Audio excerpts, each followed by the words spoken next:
அஸ்ஸலாமு அலைக்கும். உங்கள் மீது சாந்தியும் சமாதானமும் உண்டாகட்டும். இன்றைய காலை பொழுது உங்கள் அனைவருக்கும் இனிய பொழுதாக அமைய எல்லாம் வல்ல இறைவனை பிரார்த்தித்தவனாக இன்றைக்கும் குவைத்துடைய பல முக்கியமான செய்திகளை பற்றி தான் பார்க்க போகிறோம். வீடியோவை கடைசி வரைக்கும் பாருங்கள். தெரியாத நண்பர்களுக்கு மறக்காமல் ஷேர் பண்ணுங்கள். வீடியோ பிடிச்சிருந்தா ஒரு லைக் பண்ணுங்கள், சப்ஸ்கிரைப் பண்ணுங்கள், தொடர்ந்தும் சப்போர்ட் பண்ணுங்கள். குவைத்துடைய டினார் மதிப்பும் அவ்வளோதான் பார்த்துடலாம். இலங்கைக்கான ரூபாயில் ஒரு தினாரின் மதிப்பு 974 ரூபாய் 65 சதமாக உள்ளது. இந்தியாவின் ரூபாயில் ஒரு தினாரின் மதிப்பு 274 ரூபாய் 49 சதமாக உள்ளது. இது அல்முல்லா எக்ஸ்சேஞ்சினுடைய அப்ளிகேஷன் ஆன்லைன் ரேட் ஆகும். இலங்கைக்கு கூகுள் ரேட்டை பார்த்தலாம். 979 ரூபாய் 24 சதமும், இந்தியாவுக்கு 275 ரூபாயும் இருக்குது. இது கூகுள் ரேட். சாதாரணமாக சில நேரங்களில் எக்ஸ்சேஞ்சை விட கம்மியாகவும் இருக்கும், அதிகமாகவும் இருக்கும். ஆனால் இந்த நாட்களில் ஏஆர்வா எக்ஸ்சேஞ்ச் பெஸ்ட்டான ரேட் தொடர்ந்துமே வழங்கிட்டு இருக்கிறாங்க. இலங்கையை பொறுத்த வரையில் ஒரு தினார்லேருந்து 75 தினார் வரைக்கும் உள்ள டிரான்சாக்ஷன் பண பரிவர்த்தனைக்கு 995 ரூபாய் வழங்குறாங்க. 75 தினார்லேருந்து 150 தினாருக்கு உட்பட்ட பண பரிவர்த்தனைக்கு 990 ரூபாய் வழங்குறாங்க. 150 தினாருக்கு மேற்பட்ட எந்த ஒரு பரிவர்த்தனைக்கும் 983 ரூபாய் மட்டும் வழங்குறாங்க. அதே போல இந்தியாவுக்கு 60 தினாருக்கு உட்பட்ட எந்த ஒரு பரிவர்த்தனைக்கும் 275 ரூபாய் 50 சதமும், 60 தினாருக்கு மேற்பட்ட எந்த ஒரு பரிவர்த்தனைக்கும் 274 ரூபாய் 60 சதமும் வழங்குறாங்க ஏஆர்ஒய் எக்ஸ்சேஞ்ச். அதே போல குவைத்துடைய பல எக்ஸ்சேஞ்சுகள்லையுமே அக்கௌண்ட் நம்பரை மறைச்சிருவாங்க. இதை பற்றியும் உங்களுக்கு தொடர்ந்துமே தெரிய தரது. நீங்கள் ஏதாவது ஒரு புதிய எக்ஸ்சேஞ்சுக்கு பழைய பற்றுச்சீட்டோட போறீங்களா இருந்தால் நிச்சயமாக அதில் அக்கௌண்ட் நம்பர் இருக்கா அப்படின்றத செக் பண்ணிக்கோங்க. அப்படி இல்லாத பட்சத்தில் எழுதிட்டு போனாலும் பிழை இல்லாத அக்கௌண்ட் நம்பர் எழுதிட்டு போங்க. ஏதாவது ஒரு நம்பர் பிழைச்சாலும் கூட உங்களுடைய பணம் நாட்டுக்கு போய் சேராது. அந்த பணத்தை திரும்ப பெறணுமா இருந்தாலும் ரொம்ப நாட்களாகும், மறுபடியும் கட்டணம் செலுத்த வரும். அதே போல் நீங்கள் எக்ஸ்சேஞ்சில் பணம் அனுப்பிட்டு அவசரமாக வெளியாகி போகிறதுக்கு முன்னாடி தயவு செய்து செக் பண்ணி பாருங்கள். அதில் உள்ள ரேட்டு சரியாக இன்க்ளூட் பண்ணியிருக்கிறாங்களா, பேர், ஊர் டீட்டெயில்ஸ், அக்கௌண்ட் நம்பர்லாம் சரியாக இருக்காங்க. யுனைடெட் கல்ஃப் எக்ஸ்சேஞ்ச் கார்பரேஷன் இந்தியாவுக்கு பணம் அனுப்பு 750 ஃபில்ஸும் இலங்கை பணம் அனுப்பு 1 தினாரும் கட்டணமாக விடுறாங்க. அல்சாமில் எக்ஸ்சேஞ்ச் கார்பரேஷன் 1 தினார் மட்டுமே கட்டணமாக விடுறாங்க. யூஜே எக்ஸ்சேஞ்ச் கார்பரேஷன் 1 தினார் மட்டுமே கட்டணமாக விடுறாங்க. குவைட் ஏஷியன் இன்டர்நேஷனல் எக்ஸ்சேஞ்ச் 750 ஃபில்ஸ் மற்றும் 1 தினார் போன்ற கட்டணங்களும் வரவிடுறாங்க. குவைட்டில் Al Nahda, ARY, Aman exchange, UJ, Al Zamil, Ansari exchange, Lulu exchange, Joyalukkas, KBE, UAE, Oman exchange, Bahrain exchange, BEC, world street exchange, Sajil exchange, Malik exchange, international exchange, இது போன்ற இன்னும் பல எக்ஸ்சேஞ்சுகள் இருக்குது. குறிப்பாக இந்த எக்ஸ்சேஞ்ச் பற்றிய தகவல்களை தொடர்ந்துமே தெரியத்தாது. இந்த ரேட் பற்றி, அதே போல் அக்கௌண்ட் நம்பர் மறைக்கிறத பற்றி, இதை பற்றி தொடர்ந்துமே தெரியத்தாது. பழைய ஆட்களுக்கு இது பழகி போயிருக்கும். என்னடா இப்போ பாரு இதே நைன்ட்டு அப்படி தான் இருக்கும். ஆனால் இந்த நாட்டுக்கு புதிதாக வரக்கூடிய தொழிலாளர்கள் அவங்களுக்கும் இது தெரியணுமா, தெரிய வேணாமா? நீங்கள் மட்டும் தெரிஞ்சு கொண்டா போதுமா? மற்றவர்கள் புதிதாக இந்த நாட்டுக்கு வரவங்களும் தெரிஞ்சு கொள்ள தானே வேணும். அதனால தான் இதை ரெகுலராக நாம் அப்டேட் பண்ணுறது. பிடிச்சவங்க பார்க்கலாம், தேவையில்லாதவங்க ஸ்கிப் பண்ணிவிட்டு முன்னாடி போகலாம், நோ ப்ராப்ளம். தேவையானவங்களுக்கு இது நிச்சயமாக தேவைப்படும் அப்படின்றதால தான் அப்டேட் பண்ணுறது. அதே மாதிரி நல்ல எக்ஸ்சேஞ்சுகளில் உங்களுடைய கஷ்டப்பட்டு உழைக்கிற சம்பளத்தை அனுப்புங்க. பணிப்பெண்களுக்கும் இந்த வாய்ப்பை பெற்றுக் கொடுங்க ஓட்டுநர்கள். குவைத்துடைய தங்க விலையை பார்த்தரலாம். 1 கிராம் 18 கேரட் தங்கத்தின் விலை 18 தினார் 566 ஃபில்ஸ். 1 கிராம் 21 கேரட் தங்கத்தின் விலை 21 தினார் 660 ஃபில்ஸ். 1 கிராம் 22 கேரட் தங்கத்தின் விலை 22 தினார் 699 ஃபில்ஸ். 1 கிராம் 24 கேரட் தூய தங்கத்தின் விலை 24 தினார் 754 ஃபில்ஸ். குவைத்துடைய தங்க விலை இந்த நாட்களில் கொஞ்சம் அதிகரிச்சுக்கிட்டு தான் இருக்குது. மறுபடியும் கம்மியாகுமா? இன்ஷா அல்லாஹ் பொறுத்திருந்து பார்க்கலாம். ஆனால் இந்த நாட்களில் முடிந்த வரைக்கும் பொறுமையாக இருங்க, பார்க்கலாம் எதிர்வரும் நாட்களில். இலங்கை பணிப்பெண்ணுக்கு நடந்த சம்பவம், குவைத்து வீட்டில் சிறப்பான சம்பவம். ஹிஜாபை கலட்டுங்க, கலட்டி வீசுங்க, சுதந்திரமாக தெரியுங்க. அடுத்ததா ஒரு ஜமியாக்குள்ள திடீர்னு சரிஞ்சு விழுந்த ட்ராக். அதே போல் பணத்துக்கு ஆசை, பேராசை பெருநஷ்டம் என்ற மாதிரி பணத்துக்கு ஆசைப்பட்டதால் பக்கிகள் மாட்டியிருக்குது. 574 பேருக்கு அட்ரஸ் நீக்கப்பட்டது. கிட்டத்தட்ட 10,256 பாபாக்களான போலிகள் நாடு கடத்தல். குரைன் முபாரக்கல் கபீர் சபஹான் அதிரடியான கிளீன் குவைட் வேலை திட்டம். ஓட்டுநருக்கு நேர்ந்த துயர சம்பவம். அதே போல் வீட்டுக்கு தெரியாமல் டிமிக்கு கொடுத்துட்டு எங்கேயாவது சுற்றி திரிய போய் இந்த மாதிரி ஆப் வச்சுக்கிட்டீங்க, போச்சு எல்லாமே. ஜஹரா பகுதிகளில் சுற்றித் திரியும் விசித்திரமான நபர், பாதியின் பாதி. ரொம்பவும் கமெடியனாக இருந்தார் அங்கிள் அபு தலால். தற்போது மருத்துவமனையில் அதிதீவிர சிகிச்சையில். ஜசான் மாகாணம் பல நாள் மழைக்கு பிறகு புத்துணர்ச்சியுடன் இதோ சவுதி அரேபியாவின் சில வீடியோ காட்சிகள்.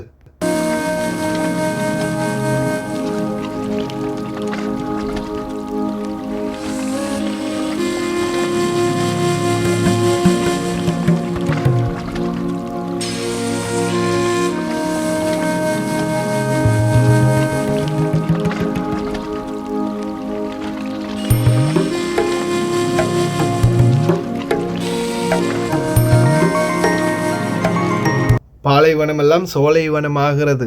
உங்கள் கண்ணுக்கு தெரிகிறதா? 574 பேருடைய அட்ரஸ் நீக்கப்பட்டது. பில்டிங் டிமாலைஸ் பண்ணியிருந்தாலோ அல்லது வேறு ஏதாவது காரணத்துக்காக அட்ரஸ் நீக்கப்பட்டிருக்குது. இந்த 574 பேரும் ஒரு மாதத்துக்குள்ளே அவங்களுடைய புதிய அட்ரஸை இன்க்ளூட் பண்ணாத பட்சத்தில் அவங்களுக்கு 100 தினார் அபராதம். அதுக்கு பிறகு மேலதிக விடயங்கள் கணக்கில் எடுக்கப்படும். இதில் முக்கியமான ஒரு பிரச்சனை, இது நிறைய பேர் ரிக்வஸ்ட் வச்சாங்க. பிரதர், சில நேரங்களில் நாங்கள் போய் கேட்டால் எங்களுக்கு அந்த பேப்பர்லாம் கொடுக்க மாட்டேங்கிறாங்க, வசிகா பேப்பர் கொடுக்க மாட்டேங்கிறாங்க, பில்டிங் கான்ட்ராக்ட் பேப்பர் கொடுக்க மாட்டேங்கிறாங்க, கஃபீலோடைய பத்தாக்க காப்பி இல்லைன்றாங்க, இப்படி நிறைய பிரச்சனை இருக்குது அப்படின்னு. நானும் என்னால் முடிஞ்ச வரைக்கும் என்னுடைய கஃபீலை முதல் கொண்டு வச்சு உயர் மட்டங்களுக்கு ஏதாவது இதுக்கு மாற்று வழி வருமா அப்படின்னு எவ்வளவோ ட்ரை பண்ணினோம். கடைசியில் ஜென்ரலாக இருந்த 2 பேர் பதவி விலகிட்டு போனாங்க. ஒருத்தர் ஓய்வு பெற்றுட்டு போகிறேன் அப்படின்னு போனார், இன்னொருத்தர் வேலையை ரிசைன் பண்ணிகிட்டே போனார். ஏன்னா இந்த public authority for civil information, civil தகவலுக்கான பொது ஆணையகம், இதில் அவ்வளோ ப்ரெஷர் இருக்குது. மங்காஃப் தீ விபத்துக்கு பிறகு நடந்த சம்பவம் தான் இது. இந்த சிஸ்டம் ஆரம்பித்தது. ஆனால் அங்கே இருக்கக்கூடிய பல உயர்மட்டங்களுக்கு ப்ரெஷர், பல பேர் ட்ரை பண்ணுறாங்க. ஆனால் உள்துறை அமைச்சருடைய கட்டன் ரைட்டான இந்த ஆர்டரால் யாருமே அதை அசைக்க முடியலை. அட்ரஸ் வெரிஃபிகேஷன் சரியாக பண்ணி தான் ஆகணும். ஆனால் அதுலேயும் இப்போ ஊழல் பண்ண ஆரம்பிச்சிட்டாங்க நிறைய பேர். 300 தினார் 400 தினார் வாங்கிட்டு இந்த அட்ரஸ் விற்கிறது பார்க்கலாம். ஆனால் தொழிலாளர்கள் தான் இப்போ வரைக்கும் பாதிக்கப்படுறாங்க. செக் பண்ணி பார்த்துக்கோங்க. 10,256 நபர்கள் குவைத்தி குடியுரிமை பெற முயற்சி பண்ணினவங்க. அதுக்கப்புறமா இவங்களுடைய போலி முகம் தெரிய வந்ததுக்கு பிறகு 2011ஆம் ஆண்டில் இருந்து 2024ஆம் ஆண்டுக்குட்பட்ட காலப்பகுதிகளுக்குள்ள அவங்களுடைய சொந்த நாடுகளுக்கு திருப்பி அனுப்பப்பட்டிருக்காங்க. ஈராக்கி, ஈரானி, அதே போல் இன்னும் சிலர் மஸ்ரிகள், லெபனானி, துருக்கி, இந்த மாதிரி பலரும் இந்த நாட்டு குடியுரிமையை பெறுறதுக்காக முயற்சி பண்ணியிருக்காங்க. ஆனால் கடைசியில் முடியாத காரணத்தால் இந்த நாட்டை விட்டு நாடு கடத்தியிருக்கிறாங்க. சரி, அவங்கள நாடு கடத்தினா நம்மளுக்கு என்ன பிரச்சனை? அப்படியா? இல்லை. இப்போ கூட நிறைய பேருடைய லிஸ்ட்டு எடுத்துக்கிட்டு இருக்கிறாங்க. அவங்கள மாதிரி இன்னும் நிறைய போலிகள் இந்த நாட்டில் இருக்கிறாங்க. அதில் ஒரு சிலர் உங்களுடைய ஸ்பான்சராக கூட இருக்கலாம். அவங்க பிடிபட்டு நாடு கடத்தப்படும் போது அவங்களுக்குரிய இந்த நாட்டில் இருக்கக்கூடிய அனைத்து அதிகாரமும் முற்றுமுழுதாக பறிக்கப்படும். உங்களுக்கு தனாசிரில் கையெழுத்து போட்டால் கூட செல்லுபடி ஆகாது. உங்களுக்கு அவர் கஃபீல்னு சொல்கிறதுக்கே தகுதி இருக்க மாட்டேன் அவருக்கு. அதால் அப்போ நீங்கள் இந்த நாட்டை விட்டு போய் தான் ஆகணும். பணிப்பெண்கள் போனால் திருப்பி வந்துடலாம். ஆனால் ஓட்டுநர்கள் போனால் தான் அந்த 2 வருஷம் 6 மாத பிரச்சனை இருக்கிறதால ரொம்பவும் கவலைக்குரிய விடயம். ஆனால் அதெல்லாம் விட பெரிய ஆப்பு என்னென்னா, இந்த வெளியில் அக்காம அடித்து வேலை செய்கிறவங்க கஃபீல நாடு கடத்தியிருப்பாங்க. உங்களுக்கே தெரியாது. எங்கடா கஃபீல காணுன்னு தேடி பார்த்தா கடைசியில் கஃபீல இருக்க மாட்டா, நீங்களும் சட்டவிரோத குடியிருப்பாளர்களாக மாறிடுவீங்க. கொஞ்சம் செக் பண்ணி பார்த்துக்கோங்க. இந்த நாட்களில் குவைட்டி வீட்டுக்குள்ள இலங்கை பணிப்பெண் ஒருவருக்கு கிடைத்த மாபெரும் அதிர்ச்சி சம்பவம். Surprise!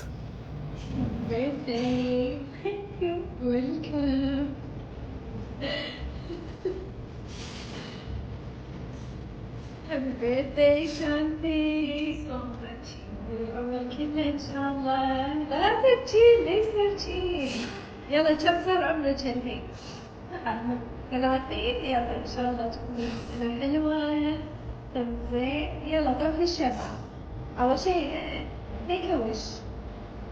make a wish. يلا make a wish. يلا حين. يلا. كل شيء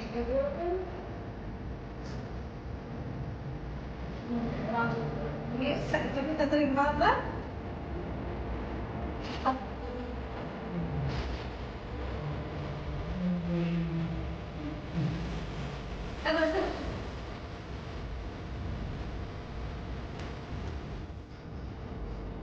வேறு எதையாவது எதிர்பார்த்து தானே உள்ளே வந்தீங்க? எங்கடா இந்த செய்தியை காணும்னு. அல்ஹம்துலில்லாஹ், வேறு எதுவும் தப்பான விடயம் இல்லை, நல்ல விடயம் தான் நடந்திருக்குது. நம்ம எப்போவுமே சில விடயங்கள், நம்ம சித்தரிக்கக்கூடிய விடயங்கள் 100% அநீதிகள் தான். ஆனால் இந்த மாதிரி நல்ல நிலைமைகளில் உள்ளவங்களும் இருக்கிறாங்க அப்படின்றதையும் அடிக்கடி நம்ம சுற்றி காத்த தான் வேணும். இது வந்து அல் மஜ்லிஸ் செய்தி சேவையில் போட்டிருந்தாங்க இந்த தகவலை, உடனே அதை உங்களுக்கும் தெரியப்படுத்தியிருக்கிறேன். இப்படியான நல்லவங்களும் இருக்கத்தான் செய்கிறாங்க, அல்ஹம்துலில்லாஹ். ஆனால் அதே போல் இப்போ என்னை பொறுத்தவரையில் நான் தொடர்ந்து உங்களுக்கு சொல்கிறது தான், ஏஜென்ட்டுக்காரங்க சிலர் சொல்லுவாங்க தான், வெயிட் பண்ணுங்கள், கொஞ்ச நாள் வெயிட் பண்ணுங்கன்னு. ஆனால் அதில் முக்கியமான காரணம் என்னென்னா, சில வீடுகளில் வேலை அதிகமாக இருக்குது அப்படின்ற ஒரு கம்ப்ளைண்ட்டை நிறைய பேர் முன் வைப்பாங்க. வாபா நல்லம், சம்பளம் கொடுக்குறாங்க, சாப்பாடெல்லாம் எக்கச்சக்கமாக இருக்குது, எல்லாமே ஓகே, ஆனால் வேலை தான் நெருப்பு வேலை அப்படின்னு சொல்லுவாங்க. அதே வேலை தான் நாங்களும் செஞ்சுருக்கிறோம். வந்த காலத்தில் புதுசில் பார்த்திங்கன்னா, ஒரு வீட்டில் பணிப்பெண்ணோ ஓட்டுநரோ இல்லாமல் இருந்துச்சுன்னா அது வந்து ஒரு குப்பை கிடங்கு தான். அதை சரி பண்ணி எடுக்கிறதுக்கே குறைஞ்சது 6 மாதம், 1 வருஷம், 2 வருஷம் கூட போகும். 3 வருஷமாக கஷ்டப்பட்டதுக்கு பிறகு தான் இந்த வீட்டில் எனக்குன்னு நான் ஒரு தகுதியை வளர்த்துக்கிட்டேன், நான் இருக்கக்கூடிய இடத்துல. அது மாதிரி தான் ஒவ்வொரு இடங்கள்லையும் இந்த மாதிரி பிரச்சனைகள் இருக்கும். ஆனால் கொஞ்சம் நாம் அதை சமாளித்து சம்பளம் சரியாக கொடுத்து மற்ற பிரச்சனைகள் ஏதாவது இருந்தால் ஓகே, இல்லாத பட்சத்தில் சம்பளம் சரியாக கொடுத்து எல்லாமே சரியாக இருக்குன்னா, வேலை மட்டும்தான் அதிகம்னா அதை கண்ட்ரோலுக்கு கொண்டு வந்தீங்கன்னா சரியாகிடும். அதனால் நல்ல வீடுகளை மிஸ் பண்ணக்கூடிய வாய்ப்பு இருக்குது. கொஞ்சம் பொறுமையாக இருக்கவும் ட்ரை பண்ணுங்கள்.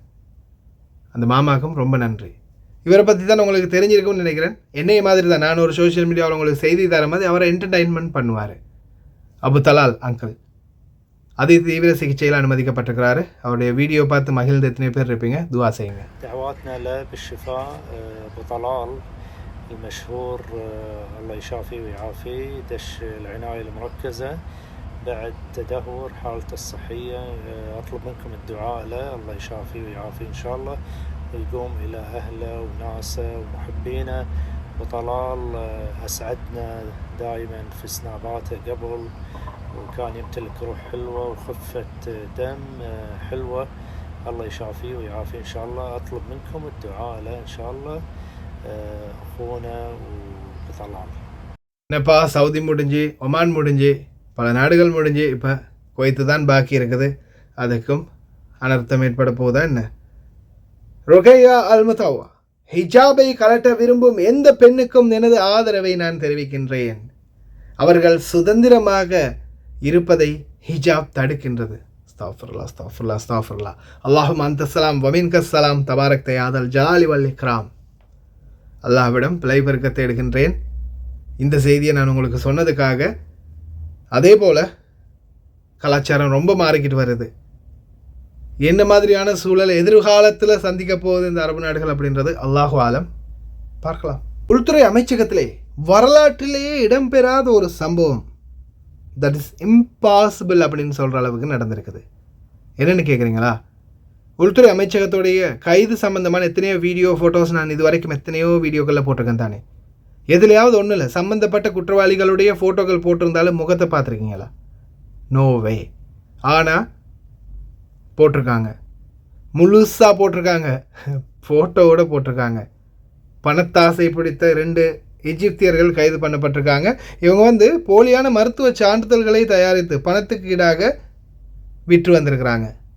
பணத்தாசை யாரை விட்டுச்சு? ஆனால் இப்போ ஒன்று நல்லா புரிஞ்சுக்கோங்க, ஏமாற்றுக்காரர்கள் சொல்லாமல் சொல்லியிருக்காங்க உள்துறை அமைச்சகம். ஏமாற்றுக்காரர்கள், ஃப்ராடு வேலை பண்ணுறவங்க, வேலை எடுத்தாரன்னு ஏமாத்துறவங்க, இந்த மாதிரி யாருக்குமே எந்த ஒரு பாரபட்சமும் இல்லை, மன்னிப்பும் இல்லை. No excuse, only action. எடுத்துருக்குறாங்க ஆக்ஷன். பார்த்தீங்களா, ஃபோட்டோவோட போட்டாங்க. இப்போது இனிமேல் உலகமே பார்க்க போகுது. ஊழல் பண்ணுறவங்க, இந்த பணத்தாசை பிடித்தவங்க கொஞ்சம் யோசித்து நடந்துக்கோங்க. இந்த நாட்டில் செய்கிற தவறுக்கு இனி வருங்காலங்களில் முகத்தோட திரையை கிழிச்சிருவாங்க. கவனம். அடுத்ததாக ஒரு ஜெமியா சூப்பர் மார்க்கெட் ஒன்றில் பார்த்தீங்கன்னா திடீர்னு ட்ரக் அப்படியோ சரிஞ்சு விழுந்திருக்குது. அந்த ரெக் அது வந்து பார்த்திங்கன்னா அப்படியோ சாமானோட சேர்த்து அப்படியோ கொஞ்சம் பேர் மேலே சரிஞ்சு விழுந்திருக்குது ஒரு சூப்பர் மார்க்கெட்டில்.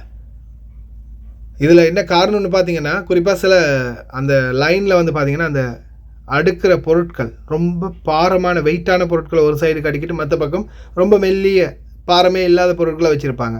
அது ஒரு சைடு பாரம் தாங்காமல் அப்படியோ சரிஞ்சு விழுந்துடும் சில நேரங்களில். சூப்பர் மார்க்கெட்டுகளுக்கு போனீங்கன்னா தயவு செய்து ரொம்ப நேரம் எடுத்துக்காதீங்க. ஒவ்வொரு லைன்லேயும் குறிப்பாக அந்த அரிசி, மெக்ரோனி, எண்ணெய் ரொம்ப வெயிட் இருக்கக்கூடிய பகுதிகளில். அல்குரேன், அஸ்வாக் அல்குரேன், முபாரக் அல் கபீர் மற்றும் சபஹான் பகுதிகளில் அதிரடியான சுத்திகரிப்புக்கு ஆயத்தமாகும் முனிசிபாலிட்டியின் படை.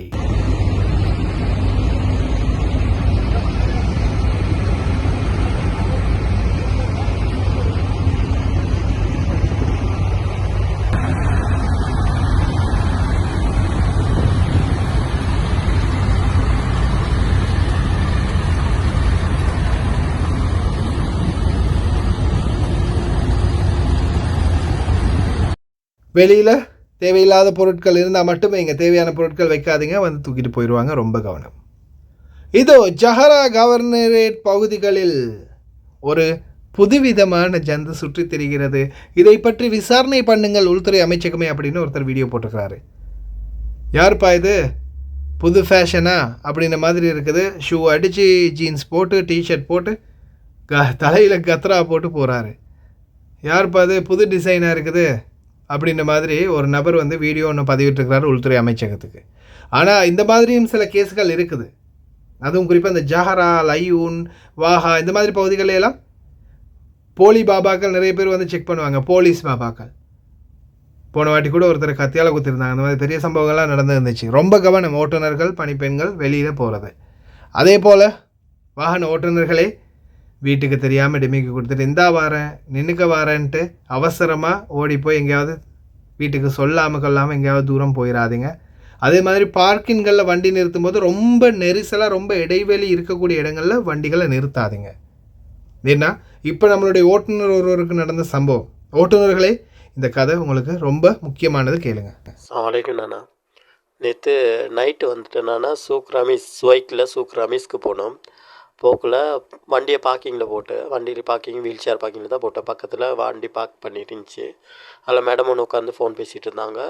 ரெட் கலர் வண்டி ஒன்று, அந்த வண்டியோட பேரையும் பார்க்கல நான். வண்டியை பார்க் பண்ணியிருந்தாங்க, பேசியிருந்தாங்க. நாங்கள் வண்டியை பார்க் பண்ணிவிட்டு சூக்ராமிஸ் அது உள்ளுக்கு போயிட்டு சாமானம் வாங்கிக்கிட்டு, மேடம் வந்துட்டு வீல் சேர் தான்.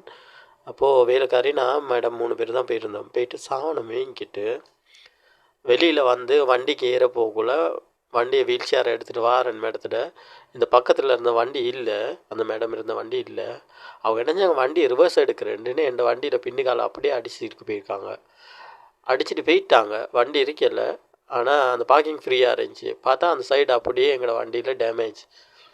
அப்போது மேடத்துக்கிட்ட அப்படியே வச்சு காட்டினேன், இங்கே பாரு வண்டியை ரிவர்ஸ் எடுத்திருக்காங்க, எடுக்கல இல்லை வண்டியில் பட்டிருக்கு அப்படின்ட்டுன்னு. ஆனால் ஒரு டீட்டெயில்ஸும் ஒன்றுமே சொல்லிடல. பேத்துட்டாங்க, நிற்கல, வண்டி போயிட்டுருச்சு. ஆனால் வண்டிகிட்ட நம்பர் ஆஃப் ஒன்றுமே நான் பார்க்கவும் இல்லை. ஆனால் வண்டி பக்கத்தில் இருந்தது மட்டும்தான் பார்த்தேன். இப்போ மேடம் இருந்த சொல்லிட்டு பிரச்சனை இல்லை. ஆமாம், இருந்தாலும் எனக்கு அந்த வண்டியில் அந்த டேமேஜை பார்த்தோன்னே கவலையாக போயிட்டுச்சு. என்னடா இப்போ நான் 2019 எடுத்ததுலேருந்து அந்த வண்டி ஓடிக்கிட்டு இருக்கேன், ஒரு கீரல் பட்டி இல்லை. ஆனால் வண்டியில் இப்படி ஆகணுன்னு கவலையாகவும் இருந்துச்சு. நான் மேடத்துக்கிட்ட சொன்னேன்னு, இப்படி தான் ஆகிட்டு இங்கே பாரு அப்படின்ட்டுன்னு. மேடம் சொன்னால், என்ன சரி ஆள் விட்டுட்டு போயிட்டு நீங்கிட்ட சொல்லவும் இல்லை, இன்னும் ஆசை பாரு இப்போ எப்படி கண்டுபிடிக்கிற அப்படின்ட்டுன்னு. அப்போ அங்கனைக்கு இருந்து பாபாவுக்கு கால் பண்ணி சொன்னேன் நான். பாபா சொன்னார் வந்துட்டு கேமரா ஏதாவது இருக்கான்னு பாருண்டு. அப்போ அந்த அன்னைக்கு கேமரா ஒன்றும் இல்லை. அப்போ நான் கேமரா இல்லைன்னு சொன்னேன். இப்போ பாபா சொன்ன வந்துட்டு இப்போ அடித்தவனும் வண்டி நிற்கல போயிட்டுருச்சு, என்னென்னு கண்டுபிடிப்பேன். சரி இன்ஷால்லா நீ வா வீட்டுக்கு, நான் பார்க்குறேன் அப்படின்டான். அப்போ மேடத்தை கூட்டிகிட்டு நான் வந்துட்டேன் வீட்டுக்கு. நைட்டு வரைக்கும் இல்லை, நைட்டு அது 9 மணி போல் நடந்தேன். இப்படி ஆக்களும் இருக்காங்க பாருங்கள், வண்டியை அடிச்சுட்டு டேமேஜ் ஆக்கி போட்டு நிற்கவும் இல்லை, பேய்த்துட்டாங்க. இப்போ வந்து பார்த்தா வண்டியில் இப்போ மேடம் இருந்த சொல்லிட்டு பிரச்சனை இல்லை, இது யாரும் செஞ்ச வேலைண்டு. மேடம் இல்லாட்டி இது யார் தலையில் விடியும்? ஏன்னா நாங்கள் சொன்னால் நீ ஒருத்தவங்க நம்புவாங்க, ஒருத்தவங்க நம்ப மாட்டாங்க. ஏன்னா இப்போ நாம் பாயிண்ட்டுக்கு வரலாம். முதலாவது, மாமா போகாமல் விட்டுருந்தா இவர் தலையிலே தான் விழுந்திருக்கும். அதே மாதிரி வீட்டுக்கு தெரியாமல் எங்கேயாவது போயிட்டு இந்த மாதிரி அடிச்சுட்டு வந்துட்டிங்கன்னா, ஒருவேளை இன்னொரு வண்டியில் நீங்கள் கொண்டு போய் அடிச்சிட்டிங்கன்னா எங்கே போனேன் எதுக்கு போனேன்ற கேள்வி வரும். அடுத்தது, எப்போவுமே வண்டி நிறுத்தும் போது பார்க்கிங்களில் அந்த இடைவெளி 2 வாகனம் வெளியாகக்கூடிய இடைவெளி இருக்குதான்னு பார்த்து நிறுத்துங்க. ஏன்னா இங்கே நிறைய பேர் ஃபோன் காலில் லைசன்ஸ் எடுத்தவங்க, அதால் அவங்களுக்கு வந்து நின்ன இடத்துல இருந்தே திருப்புவாங்க, ரிவர்ஸ் எல்லாம் போகாமல். அப்படியான சிலரும் இருக்கிறாங்க. அதனால் தயவு செய்து வண்டியை வந்து எப்போவுமே நல்ல இடைவெளி இருந்தால் மட்டும் நிறுத்துங்க அந்த கேப்பில் போய். இல்லை ரொம்ப நெரிசலாக இருக்குன்னா தயவு செய்து நிறுத்தாதீங்க. ரொம்ப கவனம் ஓட்டுநர்களை. அடுத்தது இந்த வீடியோவை பாருங்கள். சாலைக்கும் நானா சுலபிகாத் ரோட் 85 ரோட்டில் 85 இங்கே பாருங்க வண்டிக்கு நடந்த விஷயத்தை. சாவி ஒன்று உள்ள காலம் ரோட்டில் கிடந்த சாவி தரப்பு உண்டு ரோட்டில் கிடந்த இதில் இறங்கிட்டு வண்டிக்குள்ள டயர் பஞ்சர்.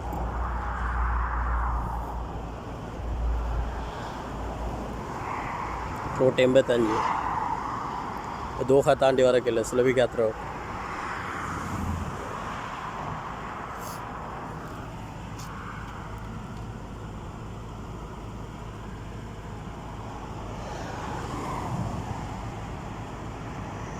இது நான் ஓடி வரல, பாபா எடுத்துகிட்டு வந்த வண்டி, மாமாட வண்டி நான் ஓட்டுறேன்.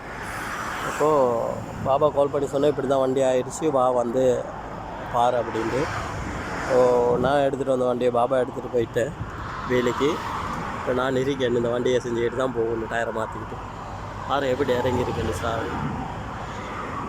விரட்டி விரட்டி நம்மளையே சுற்றி அடிக்குமோ அப்படின்ற மாதிரி தான் இருக்குது. பாருங்கள், ஆணியாக இருந்தால் ஓகே, வேறு ஏதாவது கூறான ஒரு ஏதாவது ஒன்றா இருந்தால் அட கொஞ்சமாவது மனசை தேர்த்திக்கலாம். ஸ்பேனர் ஒரு அது சாவி ஒன்று, அது வந்து அந்த எத்தனாவது நம்பர் இருக்கும், ஒரு 13 12 நம்பர் சாவி, நட்டுகளை திறக்கிற சாவி ஸ்பேனர், அது போய் குத்தி என்ன கொடுமை சார் இது. ஓட்டுநர்களே, நம்மளை தேடி ஏதாவது ஒன்று வந்துக்கிட்டே தான் இருக்குது இல்லையா? அதே மாதிரி இப்போ இந்த வீடியோ காட்சி வந்து நான் பொது போக்குவரத்து துறை மற்றும் குவைத்துடைய வீதி அபிவிருத்தி அதிகார சபைக்கு இதை நான் வந்து வீடியோ எடுத்து நியூஸுக்கும் சேர்த்து சென்ட் பண்ணியிருக்கிறேன். ஆனால் இதில் நம்ம வீடியோவையும் போட்டு காட்டணும். என்ன காரணம்னா தஹர், இது வந்து பார்த்திங்கன்னா தஹர் பகுதி, மந்தகா தஹர். நேற்றைய தினம் இரவு போயிருந்தேன். தஹருக்கு போனதுலேருந்து எனக்கு தஹரி அவ்வராக இருக்குது. என்ன தஹரி அவ்வர்னா இடுப்பு வருத்தம். தஹரி என்றது இடுப்புக்கு இடுப்பு வருத்தமாக இருக்குது. தஹரி அவ்வர் தஹருக்கு போனதுலேருந்து. ஏன்னா ரோடு செம்மையாக இருக்குது. ஒவ்வொரு இடங்களையும் இன்ச் பை இன்ச் பள்ளம். நீங்களே பாருங்கள் கண்ணால், ஒவ்வொரு இடத்துலையும் இன்ச் பை இன்ச் பள்ளம். அதே மாதிரி சரியாக ஒவ்வொரு வீட்டுக்கு முன்னாலேயும் இருக்குது பெரிய பெரிய பள்ளம். எனக்கு ஒரே ஒரு டவுட் தான், இந்த ஏரியாவிலையெல்லாம் இந்த தஹர், அதே மாதிரி ஜாபர் அலி, இந்த அகமதி கவர்னரேட்டுக்கு உட்பட்ட இந்த சைடில் உள்ள பல பகுதிகளெலாம் பார்த்திங்கன்னா இந்த ஓட்டுநர்கள் இளைஞர்கள், இந்த நாட்டுடைய இளைஞர்கள் ஓட்டுற வண்டி ஓட்டுற வேகம் வந்து ஜெட்டு மாதிரி போவாங்க. இப்போ பாருங்கள், இது சரியாக வீட்டுக்கு முன்னுக்கு வண்டிக்கு முன்னாடியே எப்படி பெரிய பள்ளம் இருக்குதுன்னு பாருங்கள். தண்ணியும் நிற்குது, அதில் நான் விடலை. ஆனால் சிலவங்க வந்து காணாமல் விட்டுட்டாங்கன்னா அப்படியோ சத்துன்னு அது விழுந்ததோடையே வண்டியில் தான் தெரிக்கும் அவ்வளோ சேரும் சகதியும். மறுபடியும் கழுவின வண்டிக்கெல்லாம் இந்த மாதிரி ஆகுனா என்ன நிலைமை? ஓட்டுநர்கள் எத்தனை தடவை தான் கழுவுவாங்க? ஒவ்வொரு வீட்டுக்கு முன்னுக்கும் இதுதான் நிலைமை. ஒவ்வொரு வீட்டுக்கு முன்னுக்கும் அதே மாதிரி தான் இருக்குது பள்ளம். தஹர் பகுதி ரொம்ப டேமேஜாக இருக்குது. இது சம்மந்தமாக வீடியோ ஒன்று பதிவிட்டிருக்குது, பார்க்கலாம் இன்ஷா அல்லாஹ். எதிர்வரும் நாட்கள் 2025க்குள்ளே எல்லா ரோடுகளையும் ரெடி பண்ணுவோம் அப்படின்னு தான் சொல்லியிருக்கிறாங்க பொதுப்பணித்துறை அமைச்சகம் அமைச்சர் டாக்டர் நூரால் மேஷான். பார்க்கலாம் இன்ஷா அல்லாஹ். விரைவில் ரெடி பண்ணி கொடுத்துறாங்கன்னா ரொம்ப நல்ல. ஏன்னா நாங்கள் பாதிக்கப்படுறது அதிகமாகவே டிரைவர்ஸ், இந்த நாட்டில் ஓட்டுநர்கள் தான் அதிகமாக பாதிக்கப்படுறது. குவைட்டி வீடுகளில் சிலர் வந்து ஏற்றுக்கொள்வாங்க, சிலர் வந்து சம்பளத்தில் பிடிச்சிருவாங்க. அதே சொந்தமாக வண்டி வச்சுருக்கிறவங்க டாக்ஸி ஓட்டுநர்கள் இவங்கெல்லாம் வந்து இதில் அதிகமாகவே பாதிக்கப்படுறாங்க. இந்த டயர் வெடிக்கிறது, ரிம் உடைகிறது, பல சம்பவங்கள் பதிவாகிட்டே இருக்குது. இன்ஷா அல்லாஹ் பார்க்கலாம், விரைவில் ஒரு நல்ல தீர்வு கொண்டு வரணும் குவைத் அப்படின்னு எதிர்பார்க்குறோம். அதே போல் நீங்களும் ரொம்ப கவனமாக வேகத்தை முடிஞ்ச வரைக்கும் குறைச்சிக்கோங்க. 120 ஸ்பீட் அதுக்கு மேலேயும் போகிறதுக்கு முயற்சிக்காதீங்க தயவு செய்து. பல வீதிகள் வந்து இப்படியான டேமேஜில் தான் இருக்குது. அதே மாதிரி ரொம்ப கவனமாக இருங்க. வீடுகளில் ஏதாவது பிரச்சனைன்னா கொஞ்சம் சிந்தித்து செயல்படுங்க. அதே போல் அக்காமாவை மறந்துடாதீங்க, அட்ரஸை செக் பண்ணிக்கோங்க. ஓகே ஃப்ரெண்ட்ஸ், கடைசி வரைக்கும் பார்த்து எல்லாருக்குமே ரொம்ப நன்றி. தெரியாத நண்பர்களுக்கும் மறக்காமல் ஷேர் பண்ணுங்கள். வீடியோ பிடிச்சிருந்தால் ஒரு லைக் பண்ணுங்கள், சப்ஸ்கிரைப் பண்ணுங்கள். இன்னொரு நல்ல வீடியோவில் சந்திக்கலாம்.